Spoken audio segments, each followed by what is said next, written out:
Today we will discuss about crystal structure. The introduction to crystal structure.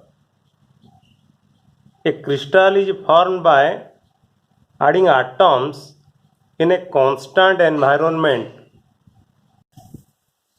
A crystal is formed by adding atoms in a constant environment. Constant environment means at a constant temperature and constant pressure. And usually the crystal is formed in a solution. The first crystal possibly was a natural quartz crystal. Remember, the first crystal possibly was a natural quartz crystal which was formed in a slow geographical process from a silicate solution in hot water under pressure. You see, this is the structure of quartz crystal. This is the crystalline structure of quartz crystal, and this is the amorphous structure of quartz crystal.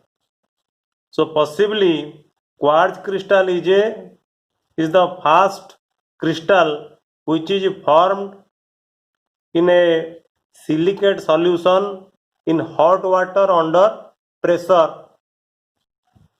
The crystal form develops as identical building blocks. Remember, the crystal form develops as identical building blocks. The building blocks are added continuously. Number 3, the building blocks are atoms or groups of atoms. In this figure, you can see the crystal form, how the crystal is made as individual building block. This is individual building blocks. So individual building blocks taken together or add continuously to form the crystal, the whole crystal. And here the building block is nothing but the atoms or groups of atoms. You can see in this figure the building blocks are identical. All the building blocks are identical. The crystals thus formed is a three-dimensional periodic array. You see, it is a three-dimensional. 1, 2, 3. This is one dimension. This is another dimension. This is another dimension. So the crystal thus formed is a three-dimensional periodic array of identical building blocks apart from any imperfections and impurities. In a true crystal, basically there is no imperfections or impurities. The study of solid state physics begins with the discovery of X-ray diffraction. Basically, we know the structure of different solids by X-ray or using X-ray diffraction.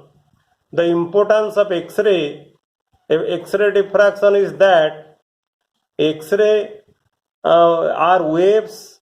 Remember, X-ray are waves and they have a wavelength comparable with the length of a building block of the structure. Okay. The importance of X-ray is that they are waves and have a wavelength comparable with the length of a building block of the structure. That means the wavelength of the X-ray is comparable with the atomic radius of the atoms constituting the solid. The X-ray have a wavelength of around 1 angstrom. Remember, the wavelength of X-ray is about 1 angstrom, and the atomic separation in solids, they have also wavelength in the range 2 to 5 angstrom. That is why we take X-ray for the study of the crystal or crystal structure. We also study crystal structure by using neutron diffraction and electron diffraction. Therefore, the diffraction study proves that crystals are built of a periodic array of atoms. Remember, crystals are built of a periodic array of atoms. So, this is a brief introduction about crystal structure.